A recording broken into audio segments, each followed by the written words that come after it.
Hello everyone. In this video I'll try to restore some Sega Master System consoles and games that I got for cheap. The seller wasn't very good at packaging it. Actually there was nothing to protect the stuff inside the box. So this console right here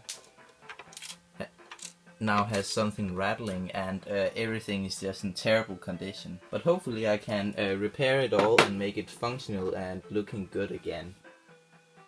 There's actually two Master Systems and a bunch of games and of course a various mess of cords and cables. Here are all the games that was included. Batman Returns, Golden Axe, TECMO World Cup 93, two ASTERIX games, Castle of Illusion, The Jungle Book, Pro Wrestling and then an empty case for The Lion King. This is the German version, which is why it says König der Löwen instead of The Lion King. All of this is in terrible condition and most of it is missing the manual. Even though he obviously didn't really care about his stuff, he did still care enough to put his name on all the games, which I've censored for obvious reasons. I have now cleaned all of the game cases and repaired the one from Pro Wrestling, which was a bit damaged, using tape and force. Now I can open it properly again, at least if I close it in the right way. Before it would be very hard to open it. You'd almost have to break it to open it again. But now it's at least usable. And now I'm going to try to clean the cartridges. I'm gonna start at the very start with ASTERIX and the secret mission. And what I'm gonna do is I'm gonna take this one, which is wet, and go in between here. You might be able to tell that it's a lot cleaner on the bottom ridge right there. I'm gonna do that on all of them all the way around without damaging the label.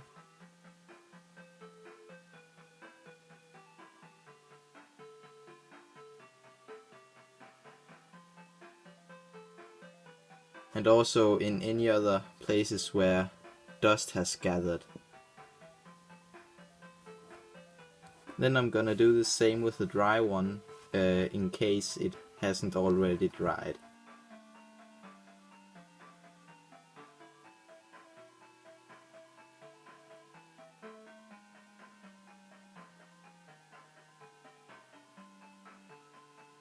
I don't know if it picks up well on camera, but in real life this looks much better than before. The next step is opening up the cartridge, which for most of them has these special screws, so you'll need a very specific screwdriver called a game bit.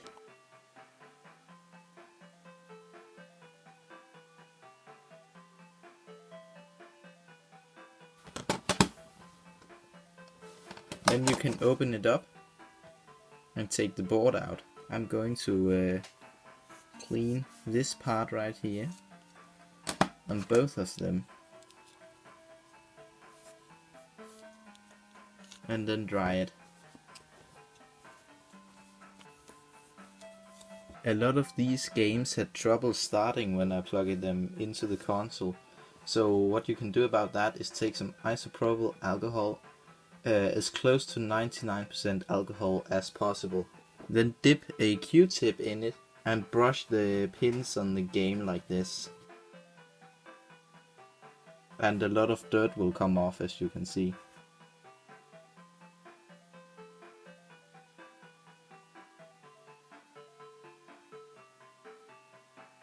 And when this has been done, you can just put it back in the cartridge. It doesn't need a lot of time to dry because it is so close to 100% alcohol, so it dries really quick. Also why it's safe to use on electronics. Make sure not to get any IPA on the label because that can easily damage it. The process is the exact same for all of the games, so I'm not going to film that.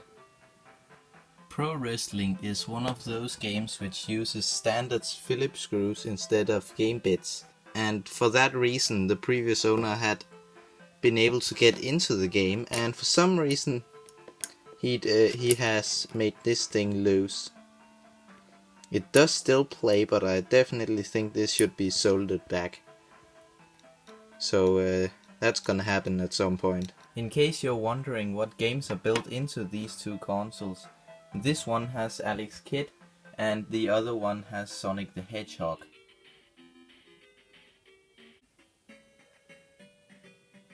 The consoles themselves looks to be in decent shape, but I'm still going to give them a good clean. And same thing with the controllers, except the buttons and especially the D-pads, you have to press really hard in order for anything to register on the screen. So that's going to be cleaned in on the inside and outside.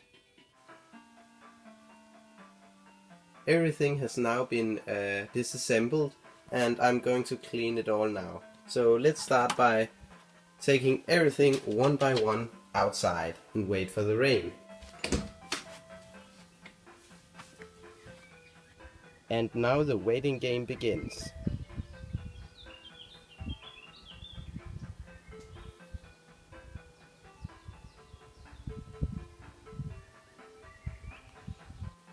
It hasn't rained for a few days now, so I'm going to have to use some of that brand new artificial rain, or whatever it's called, that you can get from sinks and such places, instead of the normal rain. But it should work fine.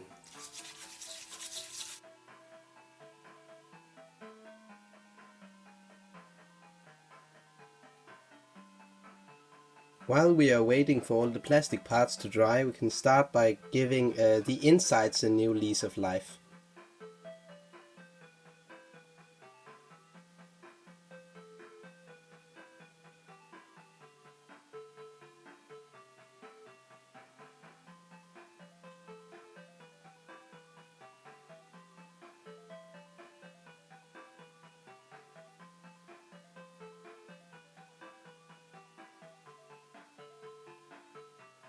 Now that these are free of dust, we can continue with the board itself. I'm just very lightly dusting this, lightly because of course I don't want to break anything off this board. It's not really necessary to dust it, but it looks much nicer after you've done that. Look at how much is getting off just from that.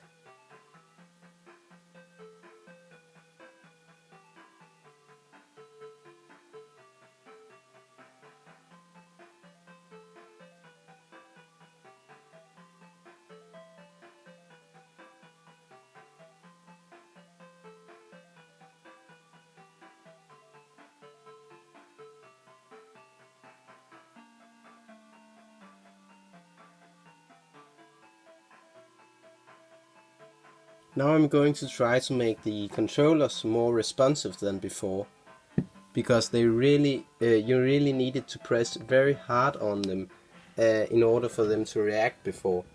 First, take a Q-tip and dip it in isopropyl alcohol.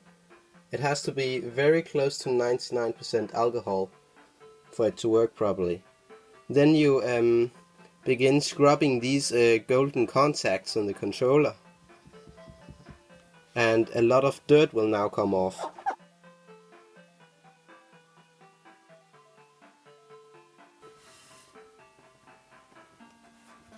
Do this on all of the contacts, and then you'll have a nice working controller.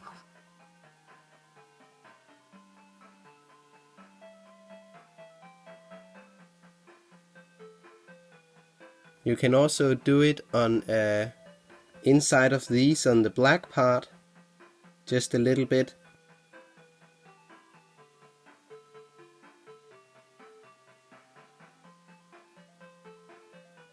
And then I'll do the same on the other controller, but it's the exact same process, so I'm not gonna show it.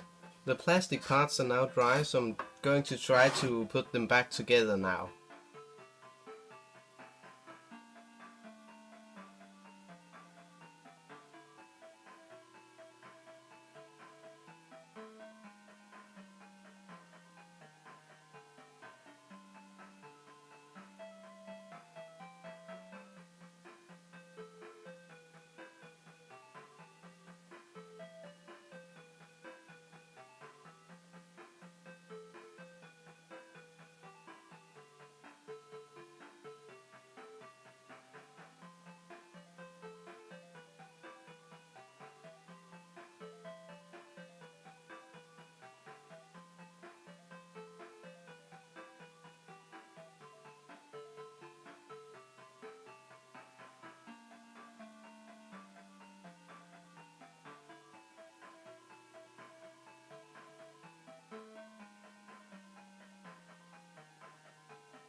And that was everything. Here at the end of the video I want to give my thoughts on each game that was included. The first one here is Alex Kit, which is built into one of the consoles. Just turn it on without a game in and it will boot into it. I find it kind of hard to control because it has some very outdated and slippery controls, but I like it so far. Next up is ASTERIX and the Secret Mission, one of the 2 ASTERIX games that was included. I grew up with this franchise, so I really like most of the ASTERIX games, and this one is no exception. It's a typical 2D platformer of the time, but don't take that as a bad thing. Nothing wrong with being a bit generic. The same year came another ASTERIX game also for the Master System. This is ASTERIX and the Great Rescue, and it's also a 2D platformer, believe it or not. It's not quite as good as the other one that was included, but it's still decent. And here we have Batman Returns, a really common game in my opinion. I've seen it a bunch of times, and every single time I've had it I've sold it again because I just think it's way too hard and I can't get used to the controls and how to swing. This time is no exception, it's going to be sold again. I really want to keep it, but I just can't play it properly. Next up is what in my opinion is a much better 2D platformer. This is Castle of Illusion with Mickey Mouse, and it's one of the many great 2D platformers that Disney made for 8 and 16-bit consoles back in the day. It's hard to say much about this one. This is Golden Axe on the Master System, and similarly to Batman Returns from before, I've seen this thing a million times and I just can't get into it. The movement is very choppy, and as you can see I already died. The controls are weird, or at least I can't figure them out. This one's going to be sold again. After Golden Axe there was Pro Wrestling, which was the game which had a bad case of bad case. The case was broken, and also inside of the game there was a capacitor or resistor or whatever it is that was loose. My dad knows how to solder and he soldered it for me. The game itself is not something that I'm going to keep as I don't really like wrestling. Moving on. Not much to say about Sonic the Hedgehog other than this was built into the other Master System. Just turn it on without a game in and it will boot up. This is one of my favorite Master System games, and I've already played it on my Master System that I had before this. So this is going to be sold because I already have it. It's a really great game. If you've never played it, definitely give it a try. TECMO World Cup 93 is another one of those incredibly common to find loose games, but for some reason you never see them in the box. This one I'm not interested in either. This is going to be sold. Not that it's worth much, but I'm still gonna sell it because I don't really care for football. Of course I picked Denmark as my team in the gameplay here because that's where I live. Yeah, it's a football game, and not much to say about that. And lastly there's the Jungle Book. This is the second time I've ever seen this game in person. And the first one had a German case for some reason, so it was Der Dschungelbuch instead of the Jungle Book. But this one is in English, which is much nicer.